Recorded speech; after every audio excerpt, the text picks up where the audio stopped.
네, 안녕하십니까. 몬소린강의 신화를 강의하는 김선자입니다.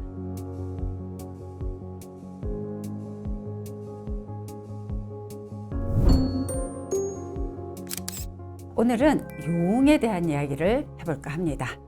용이라고 하면 우리가 머릿속에 떠오르는 많은 이미지가 있죠. 어렸을 때부터 용왕님 얘기도 많이 받고 또 용과 관련된 많은 이야기들을 어려서부터 많이 접해왔습니다. 그런데 요즘 우리가 용이라고 하면 생각나는 나라가 어디예요? 하고 많은 분들한테 여쭤보면 중국이요 라는 대답을 하십니다. 파리올림픽 때도 그 붉은 유니폼에 그 용 문양이 그려져 있는 걸 우리가 볼 수 있었거든요. 근데 생각해보면 용이라고 하는 거는 동아시아의 거의 모든 나라의 모든 민족들이 공유하는 상징이죠. 우리가 알고 있는 용의 모습은 전통시대 때 황제의 권위를 상징하던 발톱 5개 달린 아주 힘있는 용의 모습이 우리에게는 각인되어 있죠. 서양에도 드래곤이 있죠. 드래곤하고 동양의 용은 좀 다르긴 합니다만 용의 신화는 어디나 있어요. 용의 신이 물의 신인 이상 용에 관한 신화가 세상의 거의 모든 민족에게 전승되는 건 어쩌면 당연한 일일 겁니다.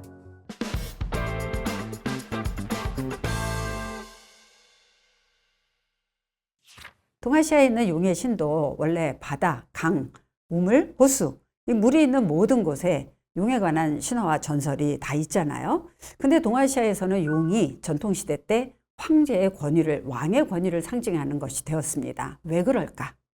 저는 그것도 역시 용이 물과 관련되기 때문이라고 생각합니다. 농경을 성공적으로 할 수 있게 해줄 수 있는 물, 그 물을 잘 다스리는 게 왕들의 제일 중요한 임무였고, 물의 신인 용이라고 하는 것은 왕의 권력하고 관련될 수밖에 없었던 겁니다. 머리에 뿔 달리고 긴 수염이 있고 날카로운 발톱 5개를 가진 용은 황제의 권위를 보여주는데 모자람이 없는 존재예요. 그러니까 현실 세계에 존재하지 않는 이런 용은 가까이 갈 수 없는 황제의 권위를 보여주는 아주 신비로운 존재였던 거죠.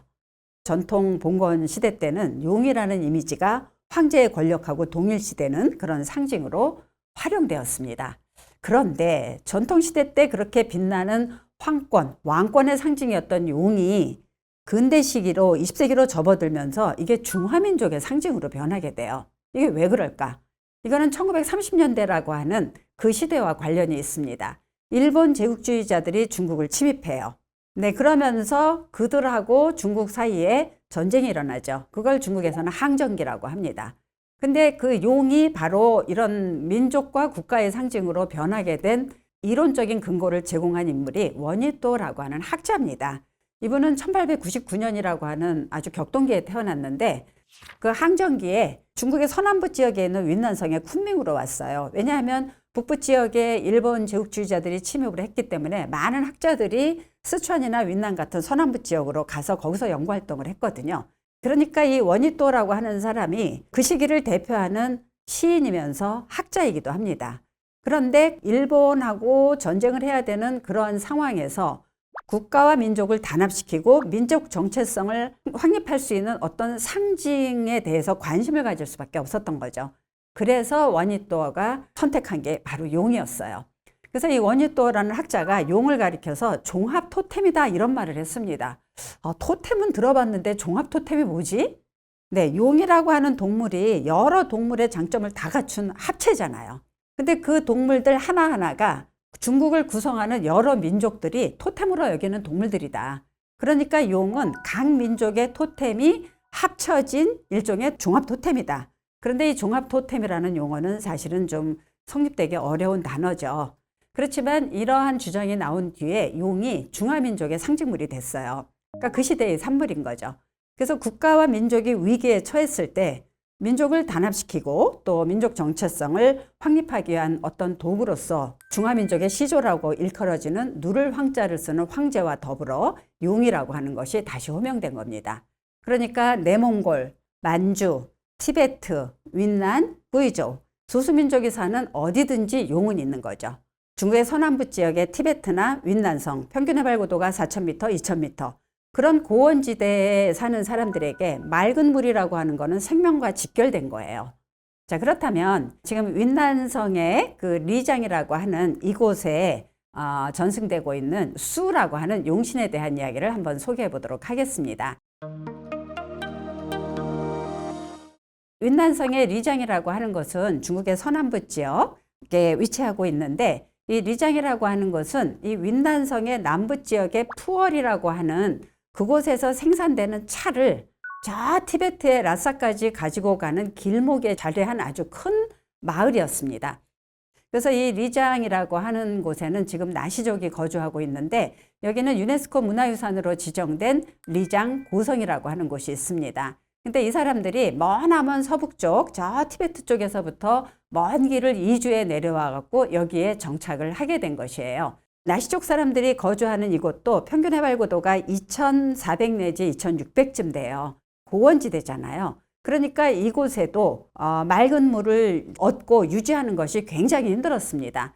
근데 설산에서 녹아서 내려오는 물들이 또 있을 거 아닙니까? 그 물이 리장 시내 곳곳을 관통하면서 흐르고 있어요. 그래서 이렇게 맑고 아름다운 물줄기가 리장 고성을 쭉 지나서 가는 걸 곳곳에서 볼 수 있습니다. 그래서 이 리장 고성도 수많은 사람들이 몰려오니까 물이 갈수록 지저분해질 거다라는 생각을 하고 리장을 가보면 언제나 물이 맑아요. 그러니까 이런 물이 깨끗하게 이렇게 유지되고 있는 것이 바로 그들의 신화가 그 기능을 하고 있다는 것이죠. 네, 이곳은 리장 시내에 가면 사람들이 제일 많이 가는 흑룡담 공원이라고 하는 곳입니다.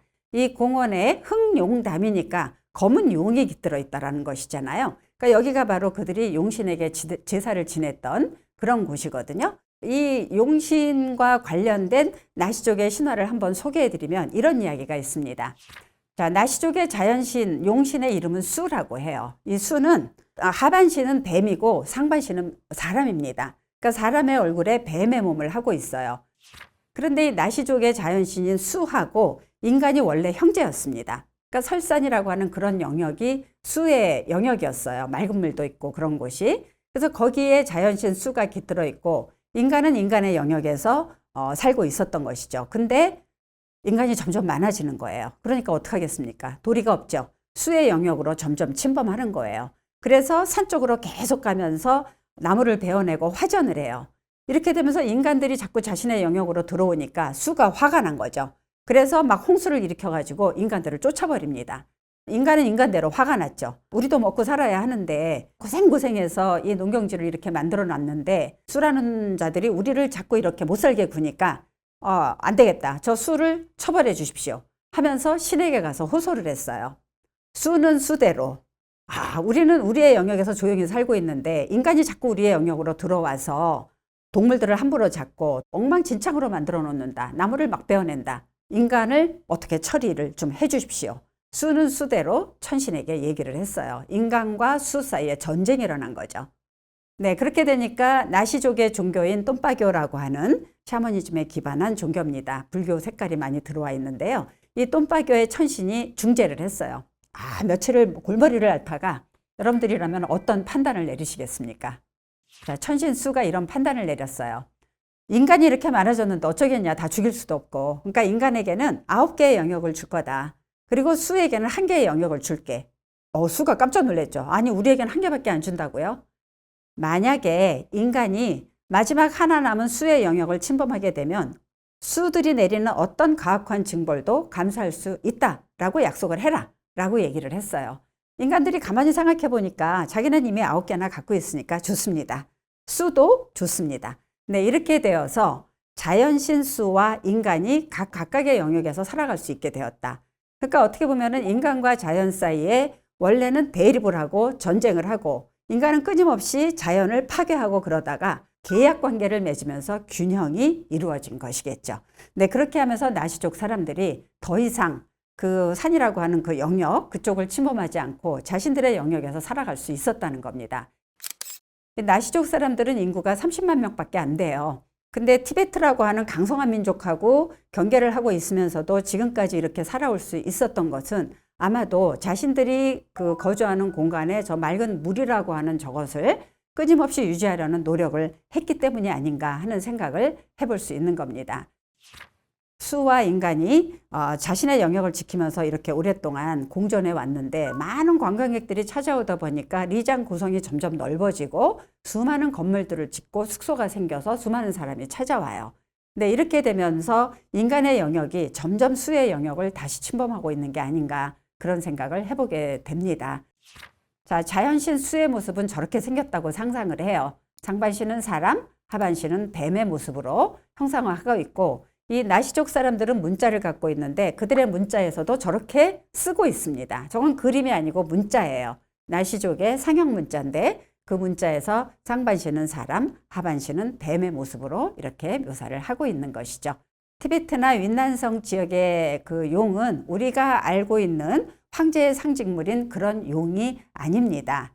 대부분 이 그 물가에 깃들어 있으면서 사람들이 물을 더럽히지 않고 그 생태 환경을 지키면서 살아가게 해주는 그러한 용이라고 생각을 하고 있는 것이죠.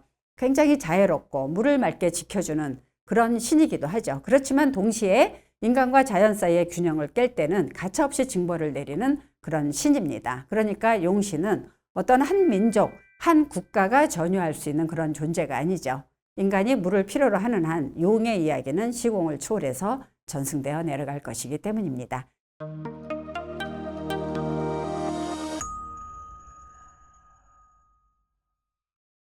용에 대한 민담, 신화, 이건 뭐 아까 말씀드렸던 대로 전 세계에 다 퍼져 있잖아요.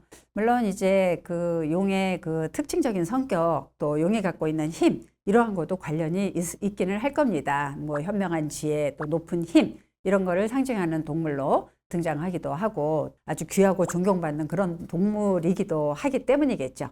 그렇지만 지금 소수민족 신화에서 소개해 드렸듯이 이 용과 관련된 이야기는 언제나 물, 그리고 나무, 숲과 관련되어 있는 게 일반적인 현상이라고 본다면 물과 숲과 나무가 있는 곳, 그곳이 바로 우리가 생존해 갈 수 있는 가장 기본적인 요건을 갖춘 그런 장소가 아닐까 생각합니다. 그곳에 사람들이 마을 이루고 살아가면서 물과 나무와 숲과 관련된 신화가 자연스럽게 많이 나올 수밖에 없지 않았나 그런 생각을 하고 있습니다. 이번 시간에는 용신에 대한 이야기를 좀 소개를 해드렸습니다. 그렇다면 이 윈난성 지역에서 이 용신에 대한 이야기를 신앙으로, 제의로 또 재현하고 있는 그런 민족들의 이야기를 이어서 한번 또 소개해 드리도록 하겠습니다. 감사합니다.